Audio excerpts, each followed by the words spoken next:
Welcome to Will's World, your will overall, powered by Third Gen Physical Therapy and Sports Science Institute.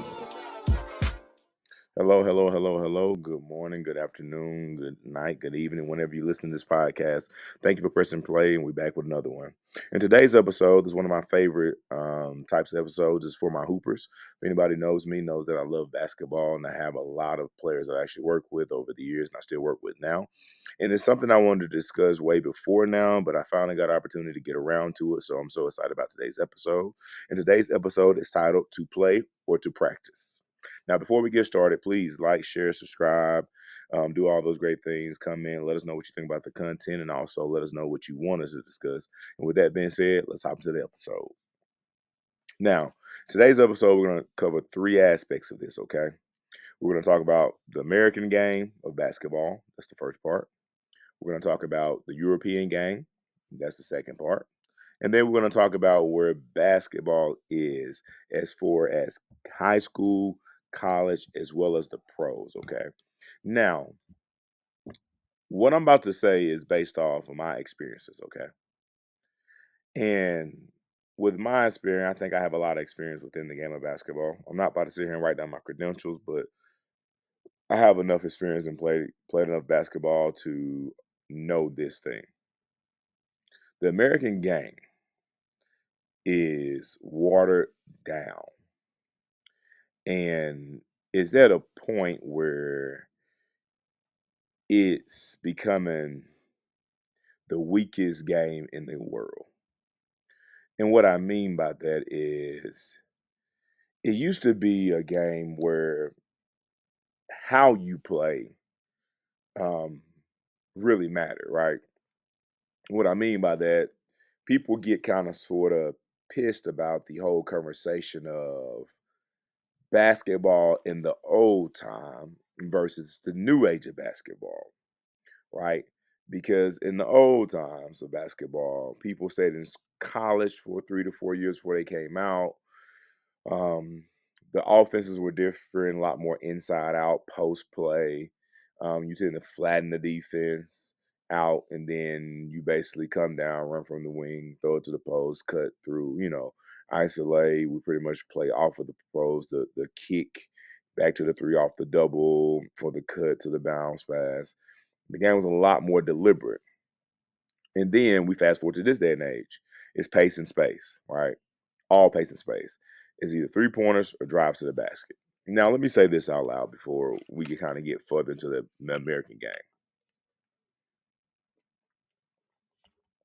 I have no problem with the way basketball evolves. I have a problem with the way players play. In the American game, the game is built around entertainment. It's no longer built around can you actually play the game? Like, do you have a complete game? Or have you rounded out your game through development, right? And being able to compete at a high level, even when you have the disadvantage, because you understand that there's only certain ways this game can be played. There's only certain defenses you can run. This defender across front from me, if I study enough film, they have tendencies. I have tendencies. And you constantly get to a point of breaking those things down. And you get out of the form of trying to be entertaining and trying to make the right basketball play. Now, the American game, with it being so highlight ridden, the one thing that is killing it is the younger world of basketball, where AAU has become a lot more unstructured nowadays. I think back when I was probably a lot younger, you had some off structure in there anyway. It was a little bit not always structured, but the one thing I can say, there's a lot more development in practices. People ran a lot more sets. There wasn't as much freedom, and with that, once we got back to high school ball, we were able to play within the frame of that. And then you saw a lot of people who really developed during the summer. Unless you got on certain teams and you're just scholarship chasing, right? Which is fine, man, because you got to go play at the next level. I'm gonna give you a great example. Great example. No one probably knows this guy, so I'm not going to say his name. But when I was growing up playing, we had a guy, he was about 6'5" at 12, playing center for us. First day he came to practice, it was lights. He could not play with us. He couldn't keep up. The game was just way too advanced, right? Our coaches, literally, after every practice, it felt, would be there extra 30 minutes showing him the fundamentals of just post play because he played the five for us. It took him some time, but then he finally got to a space within his game where he was able to score very fundamentally, keeping the ball high, jump hook, left, jump hook, right, drop step, left, drop step, right, got his coordination together, got his hands better. And then he got in a point in his game where his ego popped in the way. And when his ego popped in the way, he finally left our squad to go seek another squad where he can have more of a challenge and in his mind and be able to get, bigger opportunities from a college standpoint. Now, I'm only 6'2". By the time he got out of high school, he was 6'10". He's very athletic, played at multiple high D1 schools, and finished his career playing overseas.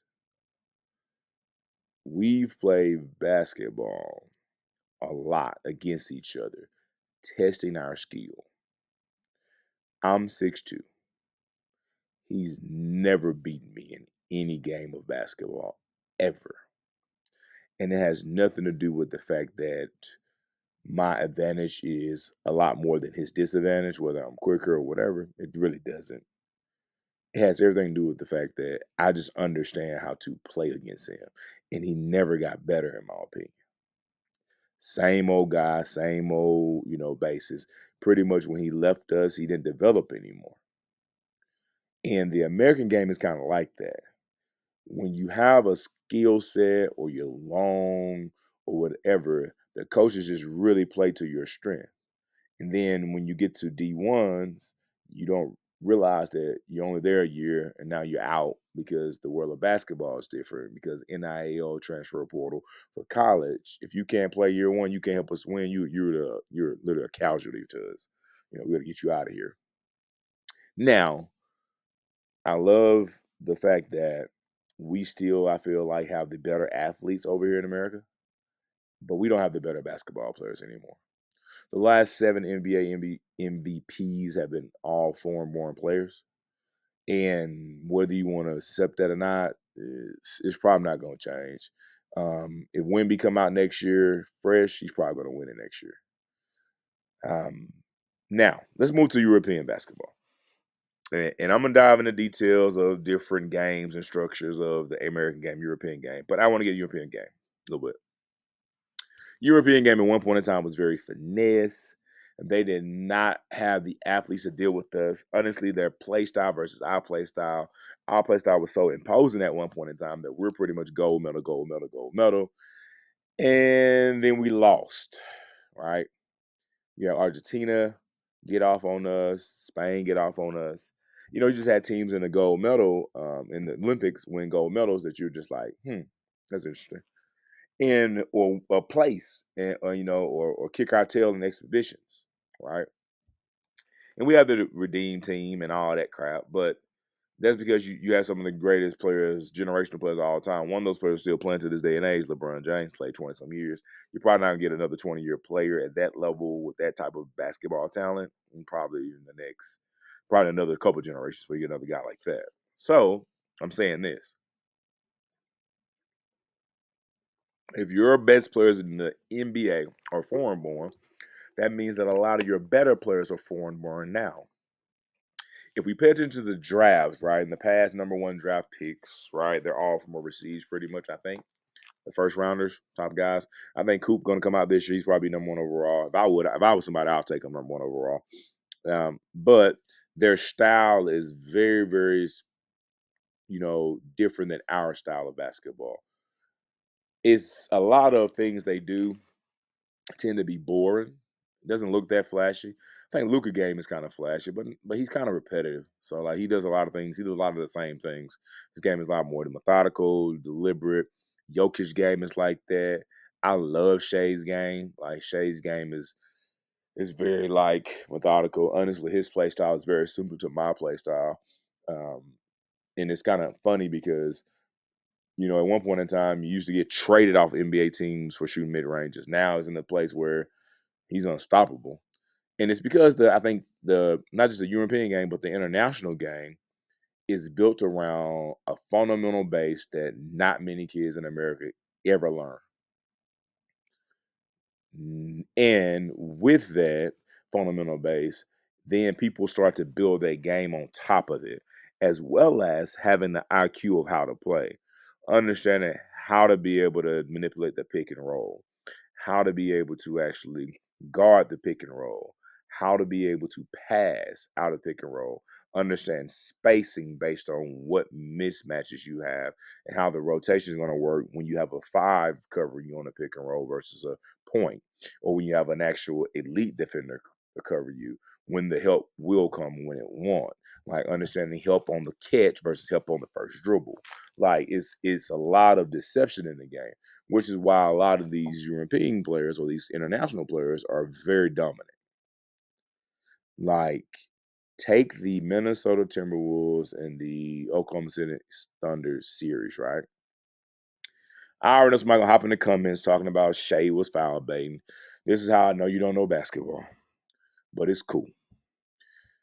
If you guard a player like Shea Gilders Alexander, you're not going to punk him, Anthony Edwards, Jay McDaniels. You can't punk him. His style is too tough. You can't be physical with him. His style is perfect for that. And none of you all can stay in front of him. So, as a result, if you watch that series, Shea was never trying to outrun them to the basket. He was just trying to get the right angle, get them on his hip. He was just destroying them. He was posting guys. He was middying guys. He was pick and roll, switching from 1 to 5, attacking that, shooting the tray ball off the transition, shooting off the triple threat. Like he was going past guys like a turnstile. And nobody ever sat down and said, dang, man, why Ant's having trouble with this guy? Why Jay McDaniel at 6'9", 7-foot wingspan is having trouble with this dude? It's because Shay's game is really built where he has a balance to his game. It's not really anything he can't do. So how do you guard a guy when there's not much you can take away? You can't be close. You can't punk him. You can't, be more athletic than him. He's just taking what you give him, and he's dominating you. You have to turn the film on and watch his game and say, all right, he's going to stop me. I mean, he's going to kill me, my bad.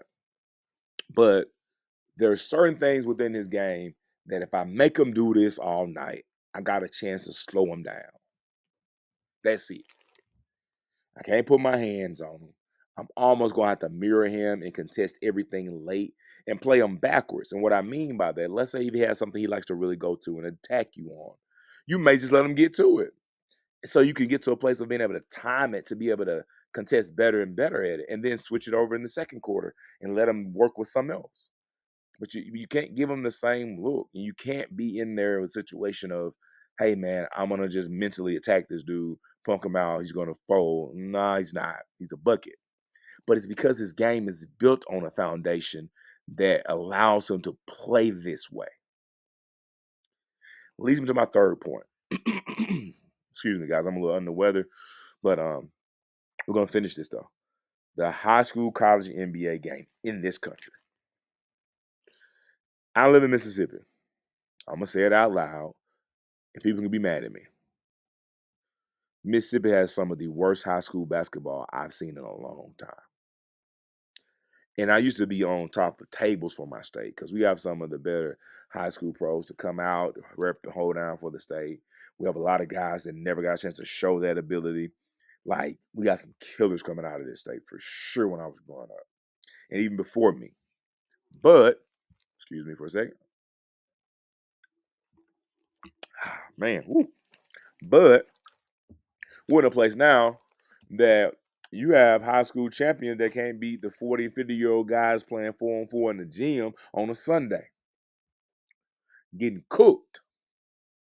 Why? I've seen it with my own eyes.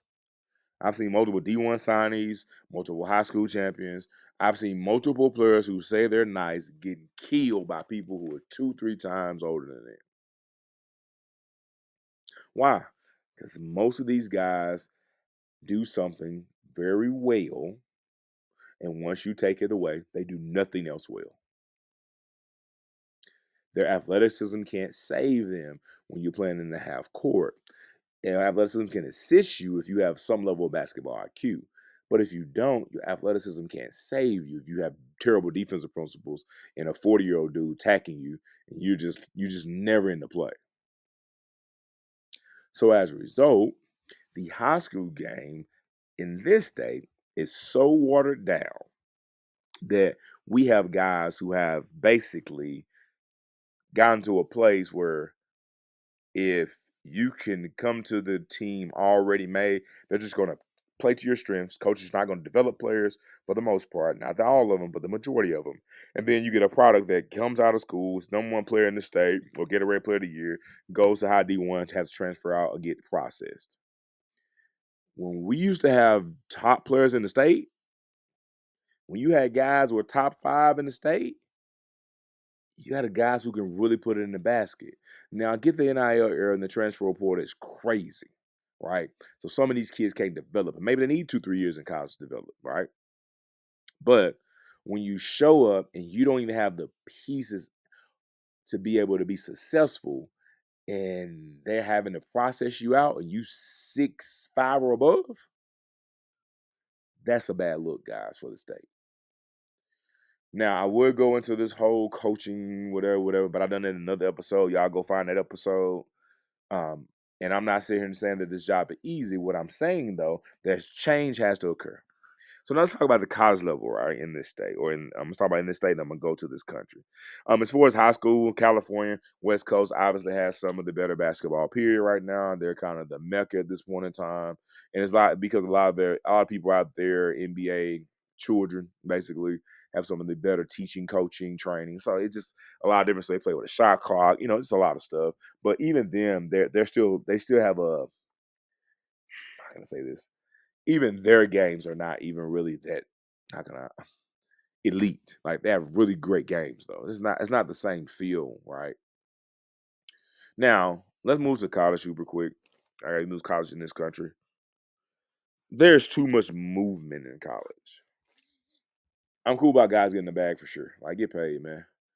But there's just way too much movement in college.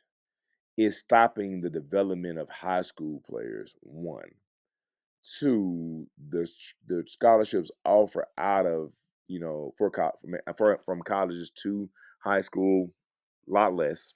You're pretty much having to go JUCO route, which is cool. That's a good development thing if they put the rule in where you don't lose any years when you go there. But then you graduate 27, and then the NBA doesn't want you because you're 26, 27, because the NBA want everybody 18 with European background in the sense of being able to play a certain way or have played pro ball since they were 14. So we're already hampered over here because the NBA has set the rule, or we have the rules where you have to keep your amateurism for college. If you don't, you can't go to college. There are no developmental leagues in this country. And when there is a developmental league, it's kind of sort of shunned upon, or it's kind of sort of gate kept, so you can't really get in there unless you're like an elite prospect because they care about the money and the whole branding and marketing. Yeah, I'm on a soapbox, but let me hop back off that. There's too much movement in college, man. It's like every year, man, the portal pop out. It's like pop out for the portal, man. Runway, lights, red carpet flowers, throw the money, chicks, bags, Birkins, all that crap, man. Like, jet life, like, and it's to a point where the game is so bad. You got guys dang near 30 in college still hooping. Like, coaches are fitting teams year per year. There's no development really. You only got select stars that really stay at their school for a certain period of time because the NIL bag is nice. But for the most part, like Guys come in, be what you are for that 1 year. Hope it works out. Hope you get some notoriety, get what you're trying to get to, and you're on to the next thing. That affects the NBA game directly because you don't have a wave of young guys anymore. You have a pocket of young guys in this country. Now there's not differences in styles. Now everybody's style is West Coast in a sense. You don't have enough variety in styles. You don't have enough variety in different how can I say this? Different cultural impacts throughout the country. You don't have enough of blended ways of playing. Like people do, a guard from New York plays totally different than a guard from the West Coast. Guard from the Midwest plays totally different than guard from the South. From Florida, like it's just different styles. So there's not the same. There's not enough variety, and as a result, it affects the NBA game when it comes to a marketing standpoint. But also, you are lacking the talent because none of these guys are really getting better. Like at some point in time, we have to allow the game of basketball to reset and say, okay, guys, how do we fix this? I have a solution. More people, coaches, should really focus on 3-on-3, 4-on-4 in practice. Seriously, get them play 3-on-3, 4-on-4 in the half court in practice. Better yet, bring some older guys in there to play against those guys 3-on-3, 4-on-4 in practice in the half court. There's certain things they're going to pick up. They're going to understand spacing. They're going to understand the fact if you can't guard your yard and you're a mismatch, there's certain ways you have to help to be able to make sure that y'all can win a game. There's certain things you have to do from a defense standpoint, come to boxing out, how you attack guys, taking good shots, getting better shots, understand when you miss a shot, what that means from a rebound perspective and how that can lead to an easy bucket. I think you really should do that. I think that'd be one thing. And next time I do an episode like this, we'll talk about the second thing. But at the end of the day, man, the game of basketball in this country and in this state is just in a bad place. So many kids with so many holes in their game. The work ethic is not there. The coaching is not there. There's only pockets of players, coaches, and certain people who are trying to share the game that exists. And I'm not saying I'm one of those people in the sense of being able to, train everybody and do all that. That's not what I'm saying. I don't care about making the money. I don't. I just care about the game being better to watch. There's not any more game planning. Like it's really bad. And I hope when someone listens to this episode, maybe they get to the end of, maybe they don't. Hope you think about it. Should you just play a bunch of games, or should you just practice a lot? If you ask what side I'm on the side of practice because all this playing has developed a lot of bad habits. And there's a whole bunch of people scoring 1-3 a game, celebrating like they're dropping 35. Man, whew. All right. Today's episode. Maybe I've made some people mad. If I have, man, I'm sorry. If I made you happy, cool. If you're still here, man, great. But with that being said, man, thank you for listening. I hope you have a blessed one, and I'll catch you in the next one.